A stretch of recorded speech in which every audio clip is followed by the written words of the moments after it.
The invitation arrived in the mail on Tuesday.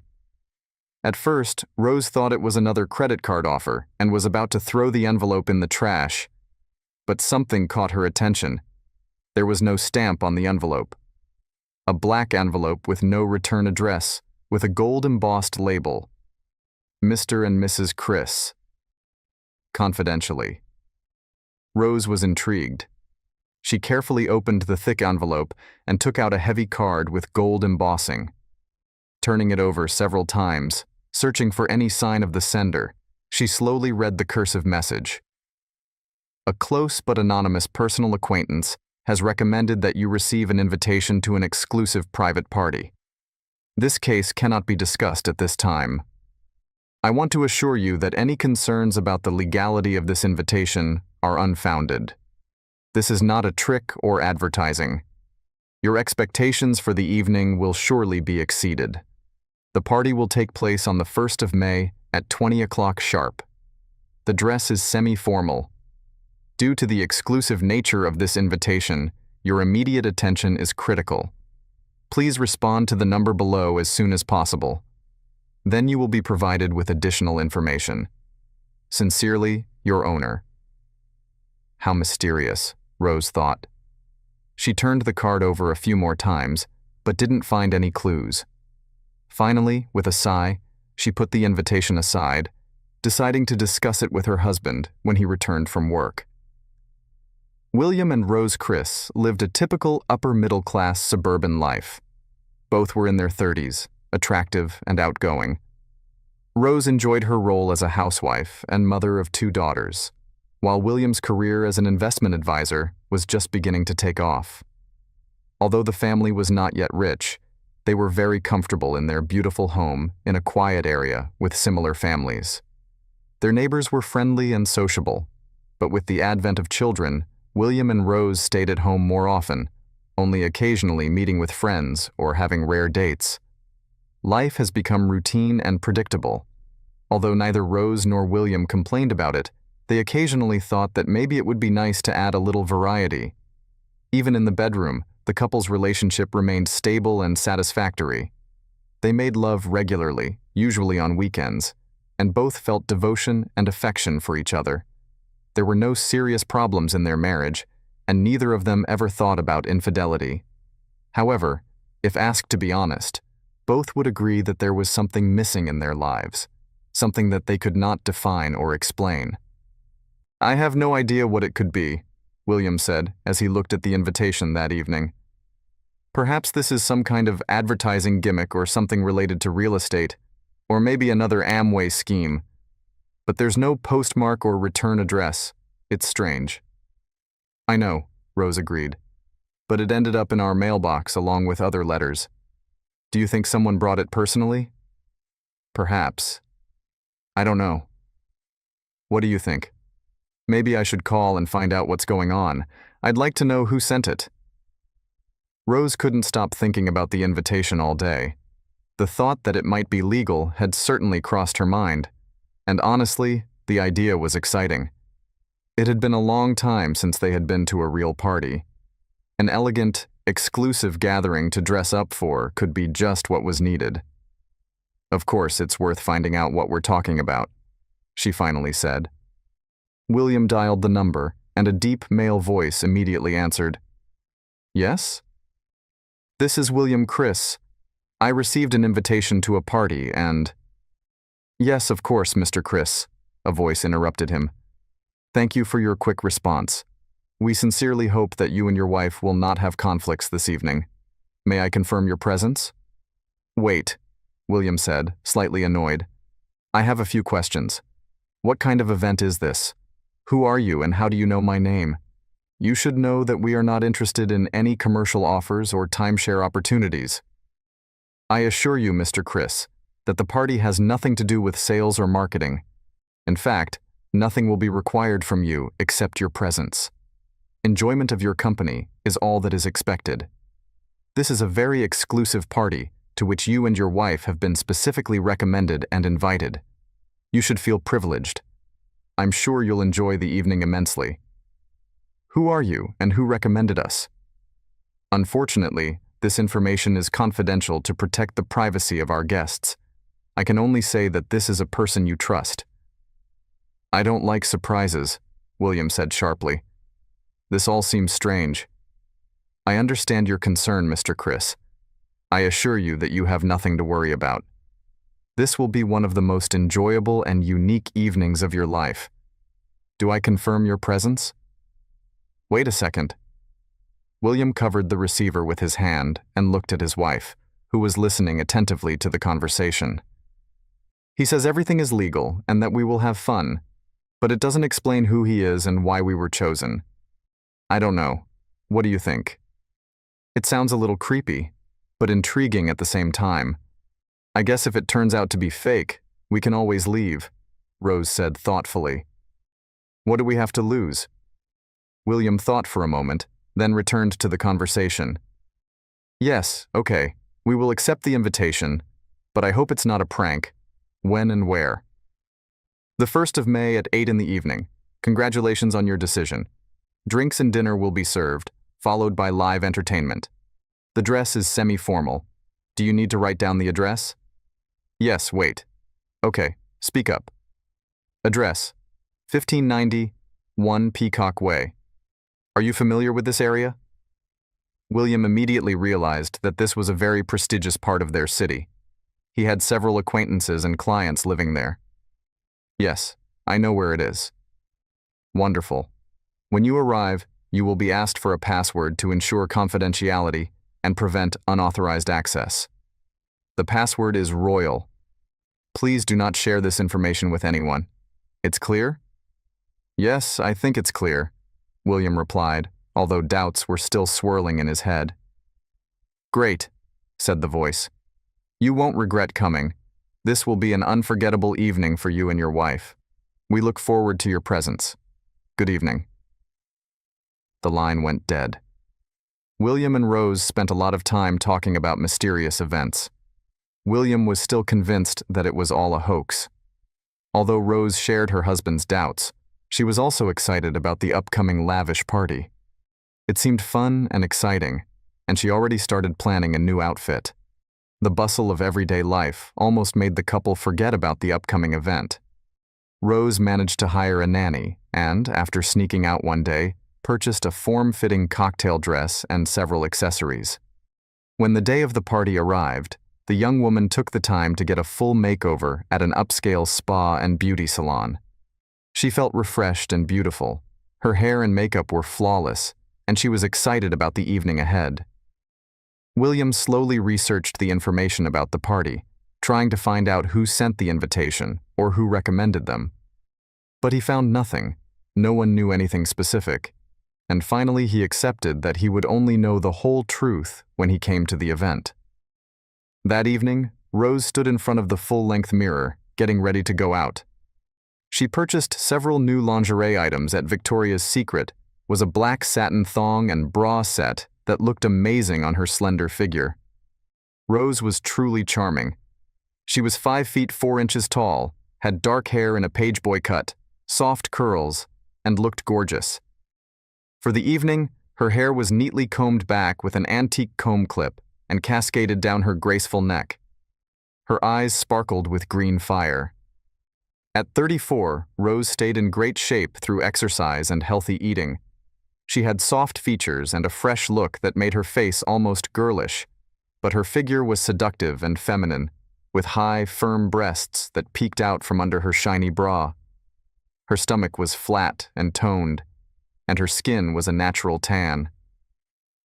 After his shower, William walked into the bedroom and couldn't help but smile as he saw his wife transform. He looked at her exquisite features with admiration as she dressed.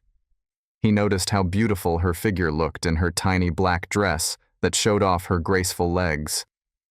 Rose turned and smiled at him over her shoulder. "Are you happy?" "Yeah. Something new?" "Oh, it's just an old thing I found," she joked. "It wasn't expensive." "I see," he replied, knowing that her taste was always on point. "Although, even in something from a second-hand store, you would look amazing." "Oh, monsieur, you manage to flatter in any situation," she said, accessorizing her look with a short black sequined jacket. After giving instructions to the nanny, William and Rose set out to find the place. Soon, they were racing through an exclusive neighborhood surrounded by lush grounds and manicured lawns. The further they drove along Peacock Way, the more impressive the surroundings became. The gates and walls became taller, and the houses more magnificent. They eventually reached number 1591. The sun was already setting when they drove through the majestic gates onto a long alley. Slowly, they drove past a huge estate with giant trees, lawns, and a variety of flowers. Their assigned home had magnificent architecture, almost like a hotel. The external spotlights were already illuminating the building with a soft glow, and the chandelier inside the giant arch that served as the entrance sparkled. There was a large fountain right in front of the house, and around it there was a parking lot where several expensive cars were already parked. A uniformed valet waited to accept William and Rose's keys. "Well, I've seen better," William joked, but even he was amazed by the sight. Having given the keys, they headed down the long corridor to the huge entrance doors. Before they could knock, the door swung open to reveal a handsome young man in a butler's uniform. "Good evening, Mr. and Mrs. N.K. May I ask for the password?" Rose and William were amazed that the stranger seemed to know them. At least he had some information about them. William looked into the man's deep blue eyes, as if trying to size him up. "Royal," he finally said. "Excellent. Thank you. Please follow me." The man led them into the house along a long, dimly lit corridor.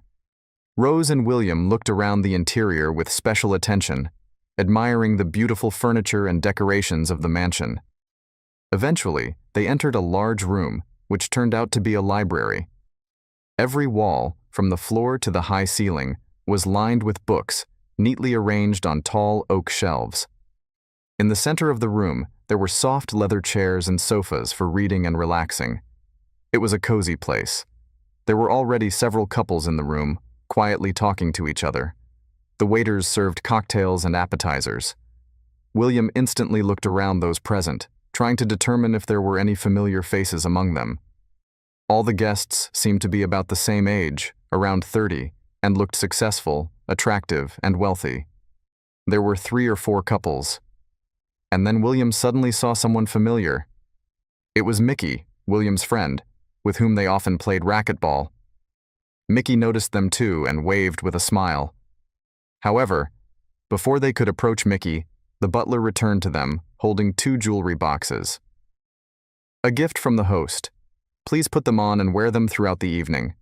This is your badge of identification. It is customary in this house to address each other only by their initials to ensure confidentiality. I hope you will respect this rule." Something mysterious again.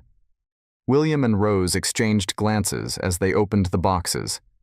Inside were gold medallions engraved with the initials of their names, attached to satin ribbons.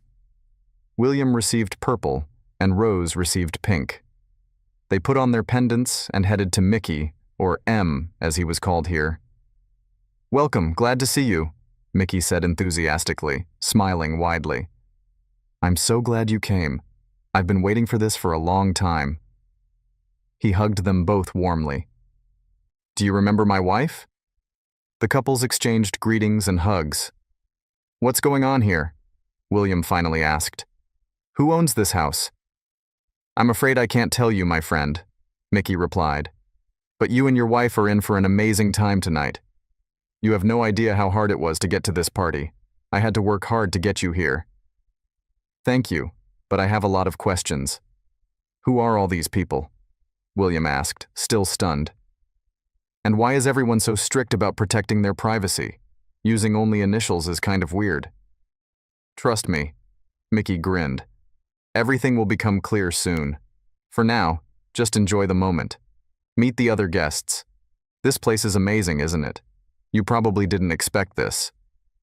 "We had no idea what would happen," Rose exclaimed. "But of course you're right. This place is impressive. You haven't seen everything yet." Mickey smiled.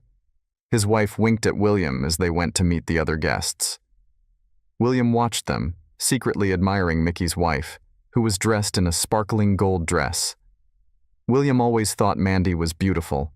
She was taller than Rose, by 5 to 7 years, with long blonde hair and eyes that seemed to flirt with him every time they met. Mandy had a stunning figure with perky breasts and a slender waist that stood out provocatively under her tight dress. William stared after her until Rose winked at him and playfully hit him on the shoulder. There were only 2 couples in the room. William and Rose soon met and chatted briefly with both of them. S was a large, stern man who resembled a former football player. Essie's firm hand shook William's hand firmly, and then S surprised Rose by taking her small hand in his huge one and kissing it lightly. His brown eyes gazed into hers, and he smiled warmly. Rose was immediately captivated by his friendly manner and couldn't help but smile at him when he introduced his wife, T, a beautiful red-haired woman. William and T chatted for a few minutes before S turned his attention back to Rose. "Welcome, greetings," S politely greeted, smiling at Rose. She loved the way his eyes crinkled slightly when he smiled, leaving a tan around them. The gray on the sides of his sandy hair gave him a special charm, Rose thought. He really was an attractive man. "Yes, this is our first time here," she replied. "This is also mysterious, don't you think? Do you know the owners?" S laughed. "I'm not sure either of us really knows the other very well. We've been to a few of these parties, but like you said, it's all quite mysterious. That's what makes it so exciting. Do you agree?" "Yeah, really interesting. I'm looking forward to seeing what else happens," Rose said. "Me too," S answered quietly, again looking at her so that her knees buckled. Another couple, J and V, entered the room. They were a black husband and wife, very attractive and almost exotic, like the rest of the party.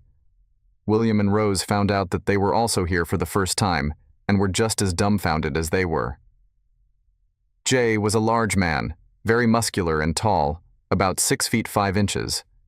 William thought he was probably a former athlete. V was voluptuous and provocative.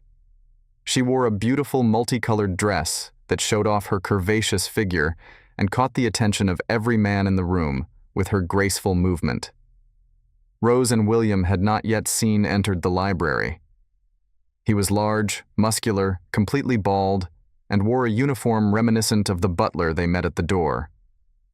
The man walked to the middle of the small group and rang a bell, getting their attention. "Ladies and gentlemen, I greet you on behalf of your master," began Mr. Doran. "Allow me to extend my warmest greetings and gratitude for your participation in this evening. My name is Mr. Doran, and I represent the owner of this estate, who regrets that he cannot be with you in person this evening. However, I am confident that we can provide you comfort and pleasure in his absence. Some of you may be here for the first time, and we offer you our warmest congratulations and wishes for a memorable evening. In a few minutes, dinner will be served in the adjacent dining room, and then you will be treated to special entertainment in the ballroom. But before we get to that, I have some additional information and instructions to share with you. Please keep this request in mind. Use our initial medallions when communicating with each other. Thank you for your attention. So, ladies and gentlemen, bon appetit." They were led into a spacious and luxuriously decorated dining room, where the first courses of the feast were already offered on a large table.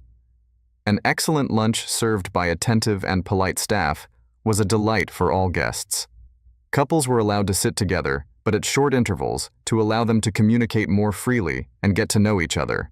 Rose and William were placed at opposite ends of the table, but they glanced at each other from time to time, enjoying the food and company. Rose was especially glad that her lunchmate was S, a man with good looks and pleasant conversation, which made her feel really young and cheerful. When everyone was enjoying the magnificent dessert, Mr. Doran appeared before them again and rang the bell. "I hope you enjoyed your dinner. Is everyone satisfied?" The guests smiled and nodded their heads in approval. The food was really wonderful. "Very well," Doran continued. "Let me share with you a few additional instructions before the evening's entertainment begins. Especially those of you who are here for the first time should pay attention. In the ballroom, you will be seated in pairs, man and wife. When the entertainment begins program, ladies, after the bell, please move to the next seating area on your left, and so on in a circle. Gentlemen, remain seated throughout the entire performance. This seating method will help you get to know each other better. I hope you will have the opportunity to enjoy the company of your neighbor. The entertainment we will offer will be stimulating. Feel free to express your feelings.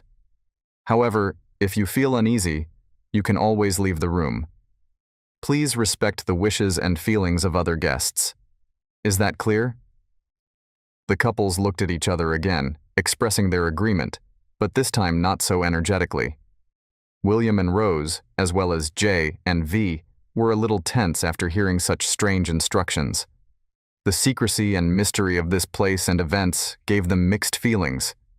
However, the other guests seemed to take it all in stride, so they simply nodded in agreement. Great, Doran smiled. So, if you follow me to the ballroom? They walked down the hallway and entered a room that, despite its name, was far from a typical ballroom. The decor was luxurious, and the candlelight created an amazing atmosphere. In the middle of the room stood a circular platform or stage, approximately 2 feet high and 10 feet wide, surrounded by a floor-to-ceiling black velvet curtain. Couples sat with their companions in comfortable leather love seats, located next to the stage to the north, south, east, and west, facing towards the curtain. After everyone had taken their seats, Doran walked to the door and rang the bell again.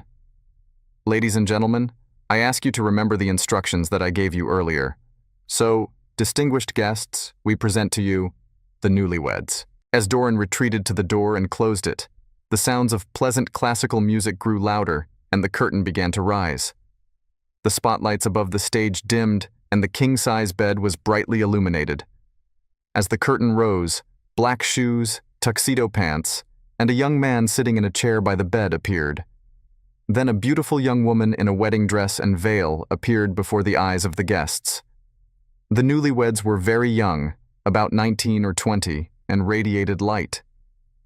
He was handsome and slender, with blue eyes, blonde hair, and a tanned face. She was charming and attractive, with long dark hair and a beautiful white wedding dress. The bride looked at her husband with excitement, and their mutual attraction did not go unnoticed. The guests watched the action with admiration. The girl gracefully got out of bed and began to move to the beat of the music, taking off her veil and gloves. She then slowly removed her dress, beginning a striptease while continuing to move gracefully. The young man smiled from ear to ear, happily surprised as the beautiful bride continued her dance and undressing. As the top of the dress slid down her tiny waist, revealing her sexy white lingerie, she giggled as she removed it completely, leaving her in a sparkly white camisole that showed off her seductive cleavage. Continuing her seductive dance, the bride took off her shoes and approached the young man. He watched her every move, and as she slowly knelt down in front of him, his eyes remained glued to her. Rose sat, hypnotized, watching what was happening. She couldn't take her eyes off this provocative scene. Although she and William had watched a few explicit movies on cable television, nothing compared to what was happening in front of them live. But at the same time, Rose felt vague feelings. Her religious upbringing might have made her feel guilty for attending such an event, but she knew that wasn't the case. She squeezed William's hand, responding to every arousal coursing through her body. And now it was clear to her that this excited her greatly. William was also amazed by what was happening. Despite his suspicions about this party, he had not expected anything like this. They continued to paw at each other, forgetting the other guests, until a bell rang in the room. Rose felt panicked. According to the instructions, they were supposed to move to the next seat on the left, but she couldn't imagine doing that in this state with someone she barely knew. "Oh, William," she whispered, "what should we do?"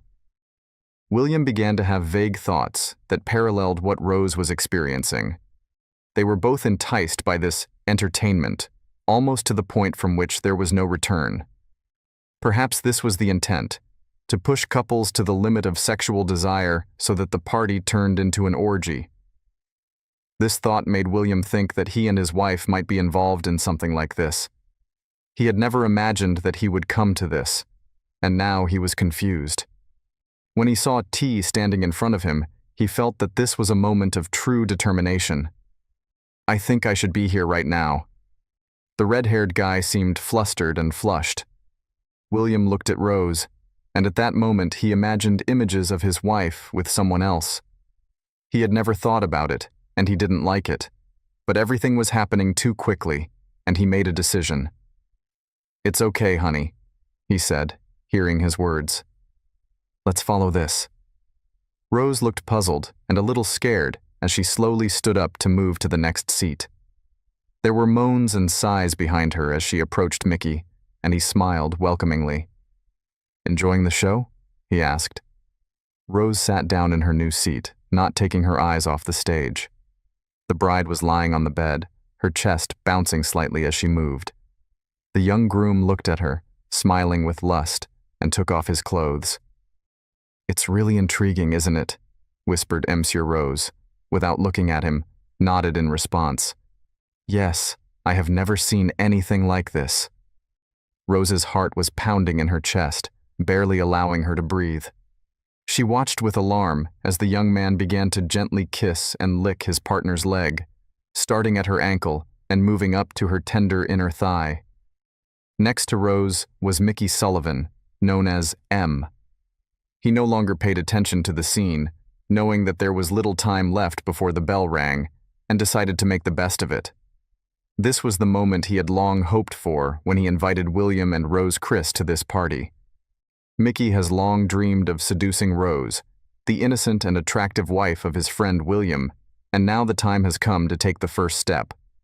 While William received seduction lessons from T, a tall and seductive red-haired woman, his wife sat next to him, watching the newlyweds pleasure each other on stage. Rose whispered in William's ear, telling him she was feeling naughty and asking if he would mind if she played a little. William winced as he felt Rose's hand grab him and place it on her warm thigh.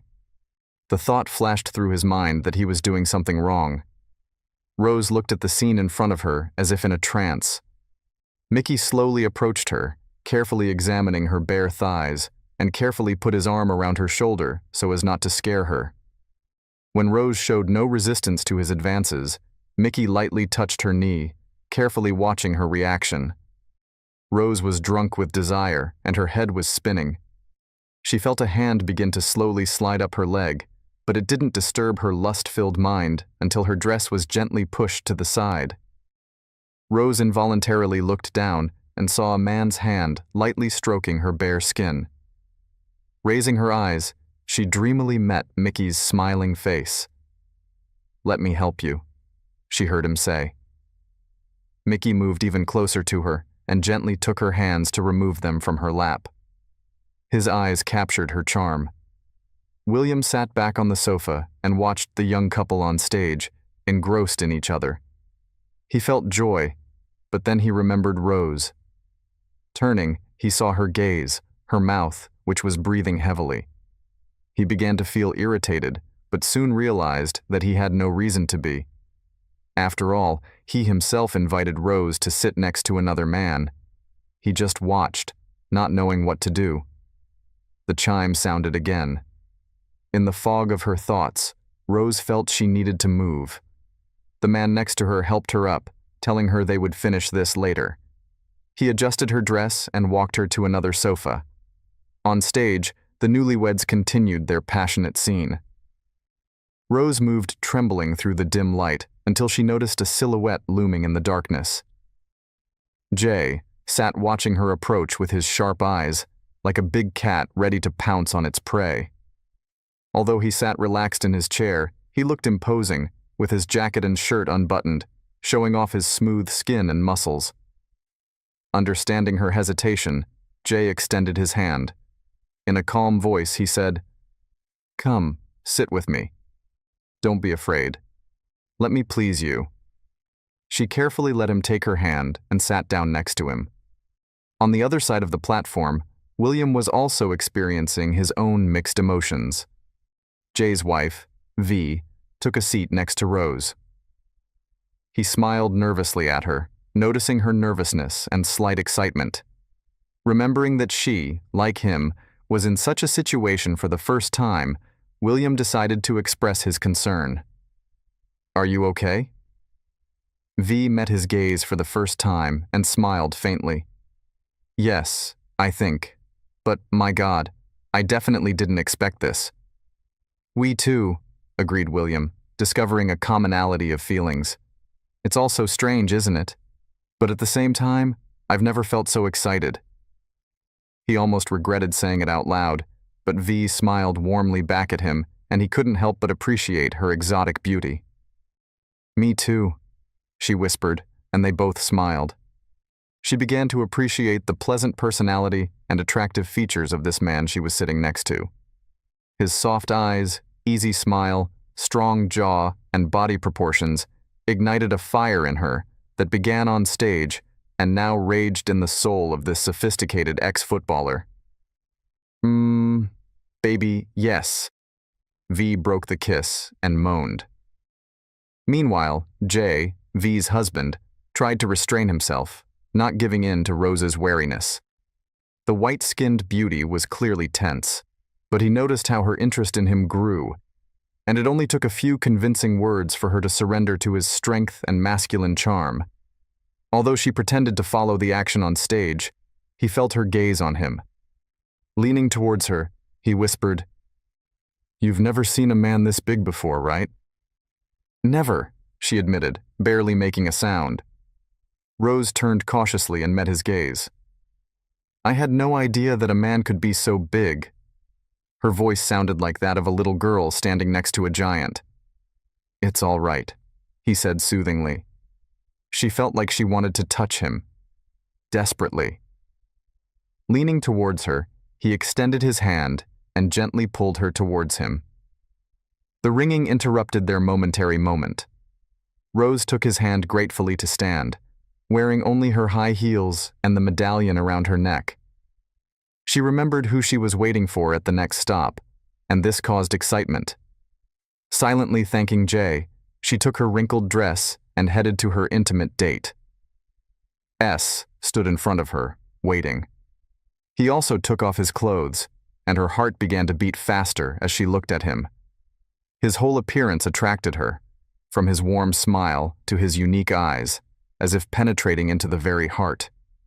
He was built like a Greek god, massive shoulders, strong arms and chest, tapering to a hard, flat stomach with defined muscles. Rose took off her dress and threw herself into his arms. They silently came together in a passionate kiss, causing a flash in her mind. "Please don't torture me," she whispered. He fulfilled her request. It was better than she could have imagined. A little away from them, William Chris watched his wife passionately embrace another man. The strange whirlwind ended. All couples tried each other. On the platform, Mr. Doran, naked again, joined in the erotic performance. Rose's husband looked at what was happening around him with orgiastic anxiety. The room was filled with the sounds and smells of sex. Everywhere he looked, naked bodies intertwined, bending and merging. Time seemed to slow down, and William closed his eyes, trying to remember how he got here. Epilogue. A few days later, Rose Chris found a shiny black envelope in her mailbox. Inside was a videotape that said, "Party," and a small note. A smile bloomed on her lips as she read, "Hello, Mr. and Mrs. Here's a little souvenir from our evening for you to look at and enjoy. We look forward to seeing you at the next party. Sincerely, your host." Rose felt a slight shiver run down her spine as she hurried towards the video player.